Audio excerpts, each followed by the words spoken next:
As the Minnesota Vikings look to hoist a Lombardi at the end of the season, the incoming rookie class is going to be a big part of that. So we took a look at the day one guys, Jefferson and Gladney yesterday. Today we're taking a look at the day two guys in terms of second round pick Ezra Cleveland as well as third round pick Cameron Dantzler. And admit it. After day one, day two, you were like, extend Spielman for 5,000 years. You didn't know that he was going to end up with 11 picks on day three, but yeah.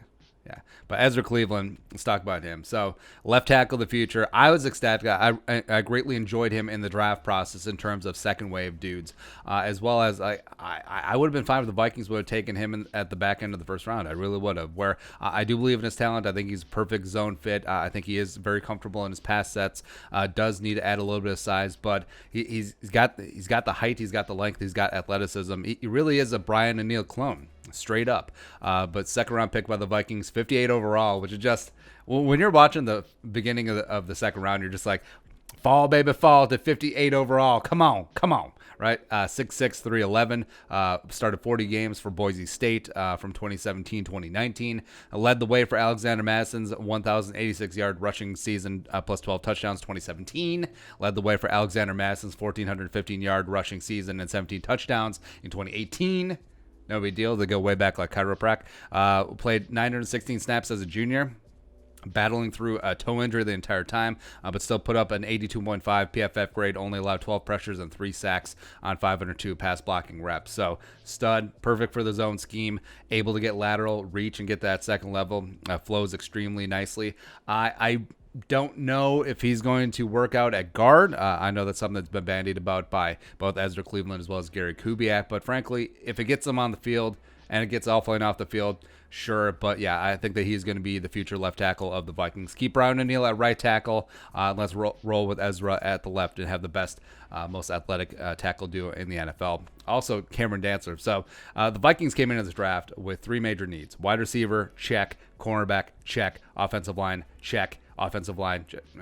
But also doubling back on corners. What Zimmer always gets his cornerbacks, and the Vikings under Zimmer have invested quite a bit of capital in cornerbacks. Where he inherited Xavier Rhodes, who's a 2013 first-round pick, but then drafted Trey Waynes, who was the second first-round. No, well, technically third because Teddy in 2014, but 2015 first-round pick, Trey Waynes, number 11 overall. Then you spent a second-round pick 2016 on Mac Alexander. Then you spent another first-round pick on Mike Hughes. And then you use priority free agent UDFA status on Holton Hill. So Zimmer likes his cornerbacks. He doesn't mind investing in them. And now he has a cornerback on day one, a cornerback on day two, Cameron Dantzler, third-round pick, number 89 overall. 6'2", a buck 88 coming out of Mississippi State. 2019. 8 passes broken up plus 2 picks. Now, he fell in the draft because there's some concern about his size. Does need to add some weight, but of course, that's what's the easiest thing to do in the NFL? Add strength. You have a NFL level nutrition program and strength program, so shouldn't be a big deal. Plus, he was hampered by a hamstring injury at his combine. Ran a 4.64 40, rectified that by running a 4.38 as pro day. But long, strong, likes to get the friction on. Very good in press man, which I think is what Mike Zimmer wants to get back to. If you look at Gladney, you look at Hughes, you look at Harrison Hand, you look at Neville Clark. That's what Zimmer wants to do.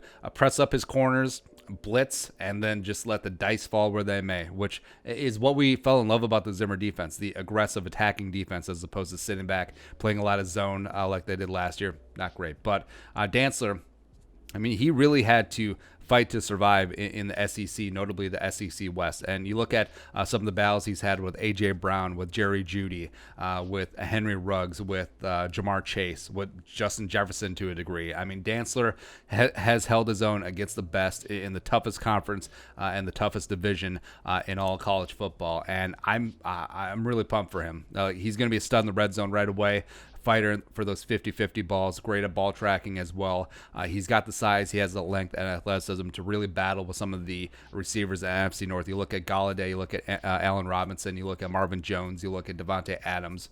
Cameron Dantzler is going to clang and bang. It's going to be fun to watch him going forward. And that's it. That's our look at the Vikings Day 2 picks. Ezra Cleveland, stud. Cameron Dantzler, stud. Actually, it's really hard to draft 15 Hall of Famers, but I think the Vikings did it this year. It's weird. Extend Spielman. Yeah. But your thoughts on our thoughts of the day 2 picks, let us know in the comment section below. Subscribe for daily Vikings takes. Want to support the work? Pull us up on the Venmo. Please give us a follow on social media as well. But until next time, Skull, production value.